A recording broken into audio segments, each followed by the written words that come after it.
Ever feel like you're just drowning in information these days? Oh, tell me about it. News feeds, social media, everybody's got an opinion. It really is. It can be exhausting figuring out what to actually believe. Oh, yeah. That's a whole other Like challenge. drinking from a fire hose. And It really is. It is. But what if we told you there was a way to not just survive this information overload, but actually thrive in it? Oh, tell me more. That's what. That's what we're diving into today. Yeah. We're taking inspiration from a YouTube video by Phil McKinney called How to Improve Your Critical Thinking Skills.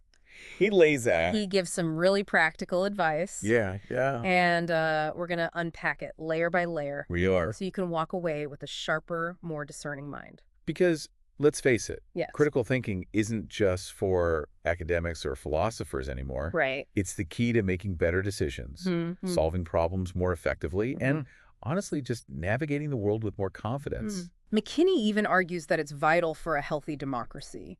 Ooh. But that's a big claim. Before we get to saving the world, Yay. let's Back it up. start with the basics. Yeah, what exactly is critical thinking? So it's more than just skepticism or being argumentative. Okay.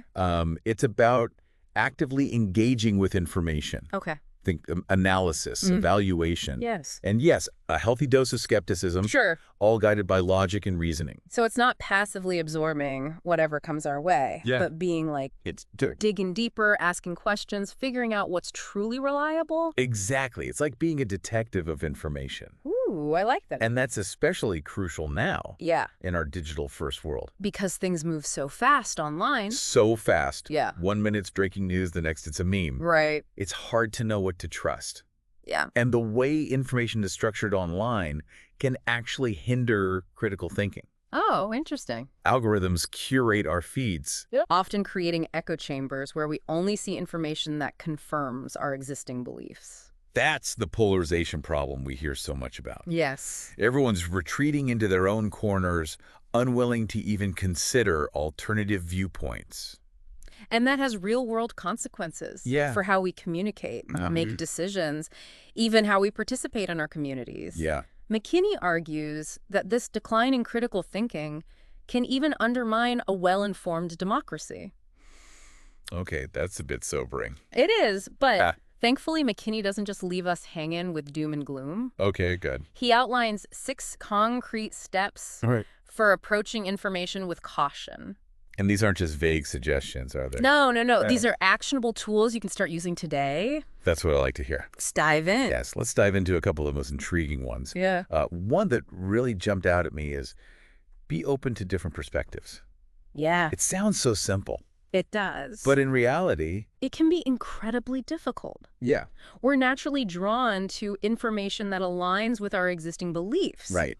It's comfortable, It's familiar as familiar, Yeah. but critical thinking requires us to step outside that comfort zone. It's like that saying, if you're the smartest person in the room, you're in the wrong room. Ooh. You got to surround yourself with diverse viewpoints to truly grow. And that's where asking constructive questions comes in. Okay. Instead of dismissing information that challenges our beliefs, we need to engage with it curiously. Okay, so let's say a news story breaks, Mm-hmm. and it seems to contradict what I believe. Okay.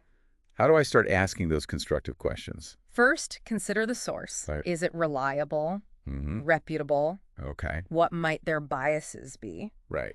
Then look for evidence. Okay. What facts are presented? Mm-hmm. Are there any gaps in the information? Is there another side to the story that's not being told? So it's like putting on your detective hat and saying, Yes. okay, what's the full picture here? The full picture. Let's get beyond the headlines. Precisely. I like it. And sometimes that investigation leads us to question our own assumptions. Ooh, that could be tough. It can. Yeah, I remember this one time. I realized a deeply held belief of mine was based on something I'd heard as a kid, Oh, wow. with zero actual evidence to back it up. Wow. I was on autopilot. We all do it. Yeah, I guess so. But McKinney gives us a framework Okay. for questioning those assumptions systematically. Break it down for me. Okay? How do we start challenging our own beliefs? It starts with awareness. Right. Identify the beliefs you hold about a particular topic. Okay. Then trace them back to their origin. Def- Did they come from personal experience? Mm-hmm. upbringing, media influence. Yeah. Uncovering those roots helps us see our beliefs more objectively. So it's not just about the what of our belief, but the why behind them. Exactly. Okay. Then comes the challenging part. Oh. Actively questioning those beliefs. All right. How do we do that? So what evidence supports them? Could you be wrong? Ooh, that's a tough one. What would it take to change your mind? Yeah, that takes a lot of self-awareness. It does. And honesty. But the rewards are immense. Right. When we start questioning our assumptions, we open ourselves up to new possibilities, new understandings. And it's a beautiful thing. That's where seeking contrary evidence comes in. Yes. It's actively looking for information that challenges what you believe, right? Yes, it's so easy to stay in our comfortable echo chamber. Totally. But to be truly critical thinkers, we have to actively seek out diverse perspectives, even and perhaps especially those that make us uncomfortable. I'll admit, that's where I struggle sometimes. I hear you. It's much easier to stick with what feels familiar. Right. But I'm starting to see how stepping outside of that comfort zone is where the real growth happens. It's like anything worthwhile, it requires effort. Sure. But that discomfort is often a sign that we're learning and evolving. So we've talked about approaching information cautiously and questioning our assumptions. Yes. What's the next step in this critical thinking journey? Once you've gathered information and examined your own biases, you need to apply logic to analyze the situation. Logic. Logic. Spock from Star Trek. Maybe not that extreme, but yes, it's about thinking rationally and systematically. McKinney uses the example of deciding whether to accept a job offer. He suggests breaking down this complex decision into smaller parts. Salary, job duties, company culture, commute time, so on. So instead of getting overwhelmed by the big picture, you tackle it piece by piece. Right. And then you analyze each piece, logically weigh the pros and cons, consider the evidence, and then make a well-reasoned decision. Sounds straightforward enough. It is. But I'm guessing there's some pitfalls along the way. There are, remember those logical fallacies you mentioned earlier? Oh, yeah. Those errors in reasoning that trip us up even when we think we're being logical. Right, like that ad hominem thing, right? Exactly. That ad hominem is just one example. Yeah. It's when someone attacks the person making an argument instead of addressing the argument itself. Right. It's a common tactic in online debates and political discourse. Yeah, for sure. And it can be incredibly misleading. So instead of engaging with the ideas, they just attack the person. Attack the person. That's a red flag for sure. It is. And there are many other fallacies out there. Oh, great. Each with its own way of distorting logic and derailing productive conversations. So it's like we need a toolkit for spotting these fallacies in the wild. Exactly. And that's what we'll explore next. We'll equip you with the knowledge to identify these common pitfalls. So you can navigate arguments and discussions with more clarity and confidence. This is already feeling empowering. Good. I'm excited to learn more about these fallacies. Yes. And how to avoid them. We'll get into that. It's like leveling up my mental defenses. That's a great way to think about it. Right. And once you're armed with this knowledge, yeah, you'll be surprised how much clearer the world of information becomes. Okay. All right. I'm ready for it. Let's do it. Let's do it. Okay. So let's delve into these logical fallacies. Okay. You mentioned ad hominem, which is a classic. Yeah. Instead of engaging with the argument, you attack the person making it. It's like saying, well, you're wearing mismatched socks, so your opinion on climate change is invalid. Exactly. Totally irrelevant. It's a distraction tactic. Yeah. And surprisingly common. Yeah. Another one to watch out for is the bandwagon fallacy. Ooh, that rings a bell. Isn't that the everyone else is doing it, so it must be right argument? Precisely. Okay. Just because something is popular doesn't make it true or valid. Yeah. Think of those fads from your childhood. Oh, no. You know, I see. The ones we won't mention to protect our dignity. Okay. Yeah. Some of those fads were awesome, but I see your point. Yeah. Popularity doesn't equal truth. Yeah. What other fallacies should we be on the lookout for? There's the straw man fallacy. Okay. Where you misrepresent your opponent's argument to make it easier to attack. Oh, okay. It's like setting up a straw man and then knocking it down. Right. Claiming victory over a much weaker opponent. So it's about twisting someone's words to make your own argument seem stronger.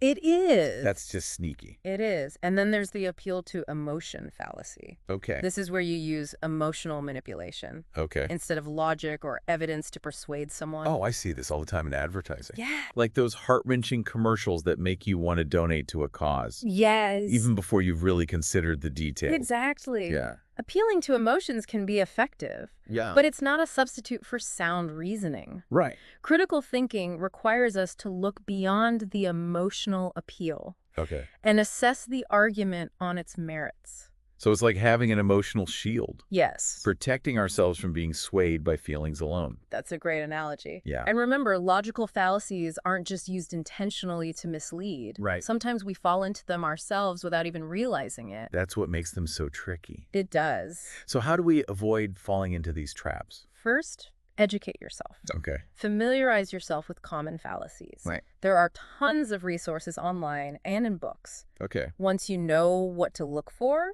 Yeah. you're more likely to spot them. So it's like learning the warning signs of a scam. Exactly. Once you know the red flags, Yes. you're less likely to fall for it. Exactly. Right. And remember to always consider alternative explanations. Okay. Don't just accept an argument at face value, even if it sounds convincing. Right. Dig deeper. Yep. Ask questions. Uh-huh. And challenge your own assumptions. So it's about being an active participant in the conversation. Precisely. Not just a passive listener. Exactly. Okay. And that brings us to another key aspect of critical thinking that McKinney emphasizes. Okay. Asking good questions. Okay. He even wrote a whole book about it called Beyond the Obvious. Wow, now that's dedication. He did. What makes a good question in the context of critical thinking? It starts with being open-ended Okay. instead of questions with a simple yes or no answer. Yeah. Ask questions that invite thoughtful responses. Like what led you to that conclusion? Or what are the potential downsides of this approach? Perfect. Yeah.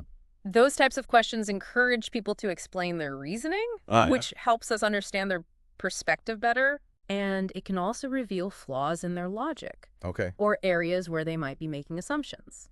So it's not just about getting information. Right. It's about stimulating deeper thinking. Exactly. Okay. And good questions can also challenge our own assumptions. Mm-hmm. Sometimes simply asking the right question can spark a whole new way of thinking about an issue. Like a mental reset button. Yes. Pushing us out of our comfortable assumptions. Yes. And into a space of curiosity and exploration. That's a great way to put it. Yeah. McKinney also has a great tip about active listening. Okay. Which is essential for asking good questions. Right. He says, when someone is talking, don't be thinking about your next question. Right. Just focus on what they're saying. Okay. And try to truly understand their viewpoint. Wow. That's harder than it sounds. It is. My mind is always racing ahead. I know. Trying to formulate the perfect response. Right. But I can see how staying present in the moment would lead to a deeper understanding. It takes practice, for sure. Yeah. But the more we can quiet that inner voice and truly listen, Right. the more meaningful our conversations become Yeah. and the more we learn from each other. Okay, I'm sold on the power of good questions. Good. But you mentioned that McKinney has a fun challenge. Yes. To put all of these skills into practice? Yes. I hear about a structured debate. This is where it gets really interesting. Okay. McKinney suggests grabbing a friend Okay. and choosing a topic you both find interesting. All right. Maybe even a little controversial. So it's something we could have a lively discussion about. Exactly. Yeah. But here's the twist. Oh, twist. You flip a coin to decide who argues for the topic and who argues against it. Wait, so you might end up arguing for a position you don't actually agree with. You might. That's brilliant. It is. Yeah. It forces you to step outside of your comfort zone Yeah. and truly consider the other side. It's like a mental workout for your empathy muscles. Love it. Once you've assigned positions, Okay. you both do some research, prepare your arguments, anticipate counter-arguments. So it's not just a casual chat. No. You're going in prepared, ready to spar. You got it. I like it. Then you have your debate. Okay. And this is where McKinney adds another layer of intrigue. Okay. More intrigue. He suggests recording the conversation. Ooh, not for posting on social media, I hope. Oh, no. It's for your own personal review. Okay. Listening back can reveal so much about your own thinking patterns. Interesting. You might notice areas where your arguments are strong. Okay. And areas where you tend to fall back on fallacies. I bet that would be eye-opening. It can be. Yeah. It's like holding up a mirror to your own thought process. Yeah, for sure. And here's the final twist. Oh, there's more. After the debate, switch sides. You're kidding? You're not kidding. Argue for the opposite position. Yep. Wow. It might seem counterintuitive, but McKinney argues it's one of the best ways to deepen your understanding of the issue. Okay. It forces you to engage with the other side's arguments more seriously. Right. To develop empathy. Mm-hmm. And maybe even discover nuances you hadn't considered before. Wow, that's next-level critical thinking. It is. I could already tell this debate challenge is going to be a game changer. It is. I'm definitely trying this. I think you'll find it to be a truly enlightening experience. Yeah. And you never know. Yeah. You might even surprise yourself by changing your mind about a few things along the way. Okay, so we've talked about approaching information cautiously, questioning assumptions, Yes. applying logic, Yes. avoiding fallacies, asking good questions, Yes. and even engaging in structured debates. That's a lot. That's a lot to digest. It is. Yeah. But let's bring it back to you, the listener. Okay. What's the takeaway here? Yeah, why should you care about all of this? The truth is, honing your critical thinking skills can have a profound impact on your life. They can help you make better decisions, solve problems more effectively, and navigate the world with more confidence. It's about being an active participant in your own life, Exactly. not just a passive observer. Exactly. But the benefits go far beyond just personal success. Oh. Critical thinking is also essential for a healthy society. Yeah. It allows us to engage in constructive dialogue, make informed decisions about the issues that affect us, and hold our leaders accountable. So it's not just about individual growth. No. It's about creating a more informed and engaged citizenry. Precisely. Okay. And in a world where misinformation and disinformation are rampant, the ability to think critically is more important than ever. It's like having a superpower. It is. The ability to cut through the noise, Yes. see things clearly, and make sound judgments. And like any superpower, it takes practice and dedication to develop. Sure. But the rewards are well worth the effort. So as you're listening to all of this, what's resonating with you most? Is there a particular skill or technique that you're excited to try out? That's a great question to ask yourself. Yeah. And remember, critical thinking isn't just a theoretical concept. Right. It's something you can apply to real-life situations. Exactly. It's not about winning arguments or sounding smart. It's about making better choices. Yes. Solving problems more effectively. Yeah. And understanding the world around us in a deeper way. Absolutely. Yeah. So as you go about your day, I challenge you to think about how you can apply these principles. You know, so much of what we've talked about just feels incredibly timely. Oh, absolutely. You know, with elections coming up, it's just easy to get swept up in the rhetoric and emotional appeals. Right. And that's a perfect example of where critical thinking becomes essential. Okay. When you see a political ad. Or hear a passionate speech, don't just accept it at face value. Right. Engage that critical thinking toolkit we've been building. Exactly. Ask yourself, who's the source? What are their biases? Okay. What evidence do they present? Are there any logical fallacies in their argument? It's like peeling back the layers like an onion. Right. Or maybe a parfait. I like that.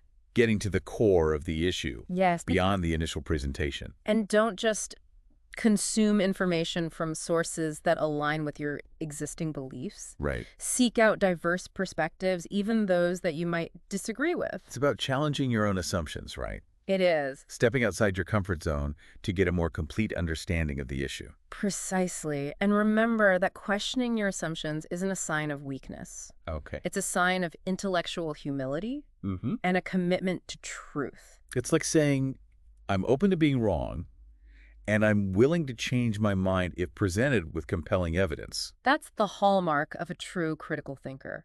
Okay. And this applies to so many areas of life. Right. Not just politics. Sure. What if you're facing a tough decision at work? Like whether to take on a new project or propose a risky idea? Yes, those can be stressful. They can be. But instead of letting fear or uncertainty drive your decision, okay, engage your critical thinking skills. So break it down into manageable parts. Like McKinney suggested with the job offer example. Exactly. What are the potential benefits and risks?